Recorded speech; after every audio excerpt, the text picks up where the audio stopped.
Tu penses être rationnel avec ton argent et pourtant tu perds de l'argent chaque jour sans même t'en rendre compte. Pourquoi? À cause de ton cerveau. Oui, ton cerveau est ton premier ennemi.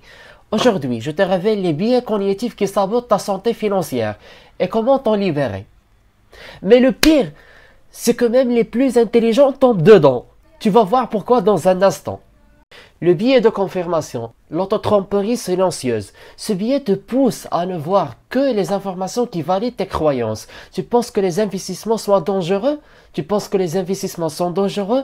Tu ne verras que les échecs. Tu crois que l'argent rend mauvais? Tu ne retiendras que les riches corrompus. Résultat, tu stagnes. Tu refuses de voir les opportunités. Tu refuses d'évoluer. La vérité, ce biais te maintient dans ta zone de confort et de pauvreté. Mais il y a un autre biais encore plus sournois, celui qui te fait garder tes trucs inutiles et ruineux. Le biais de possession. Tu t'attaches à ce qui te tire vers le bas.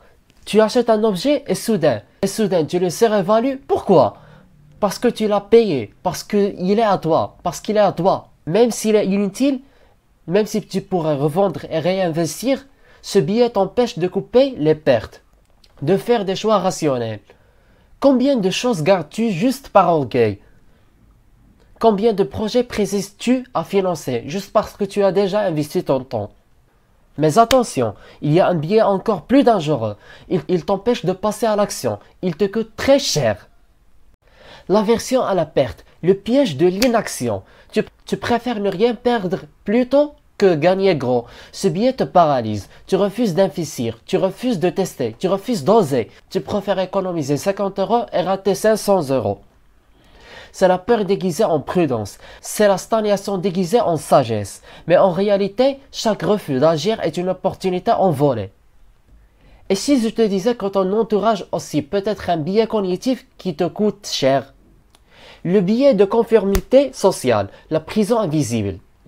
Tu dépenses pour être accepté. Tu investis où tout le monde investit. Tu vis selon les standards de ceux qui n'ont même pas la liberté financière. Pourquoi? Parce que ton cerveau vaut l'approbation.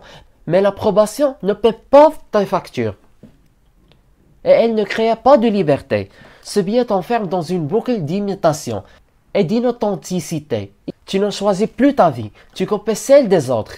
Mais ce n'est pas fini. Le pire biais de tout, c'est celui que tu crois être une qualité. Le biais de surconfiance, l'arrogance invisible. Tu penses que tu sais, tu crois que tu es un malin, tu sous-estimes les risques et tu surestimes tes compétences, résultat, mauvaise décision, investissement précipité, dépenses inutiles. Ce biais est l'ennemi de l'humilité. Et sans humilité, pas d'apprentissage. Et sans apprentissage, pas de richesse. Mais alors, comment se libérer de tous ces biais? Et comment reprendre le contrôle? La clôture, voici la vérité. Ta pauvreté n'est pas un manque d'argent, c'est un excès de billets. Mais la bonne nouvelle, c'est que la conscience est le premier pas vers la liberté. Commence à observer tes décisions, analyse tes réactions, apprends à te questionner. Et surtout, entoure-toi de contenu, de livres, de personnes. Et de personnes qui t'élèvent, pas de ceux qui nourrissent tes billets. Si cette vidéo t'a ouvert les yeux, abonne-toi, car ici, on construit une richesse solide, lucide et alignée. Et je m'interroge, comment es-tu intéressé à ce contenu sans que tu watches les vidéos précédentes dont on parle de la liberté financière, de la finance islamique et de la psychologie moderne? Watch-les. À très vite.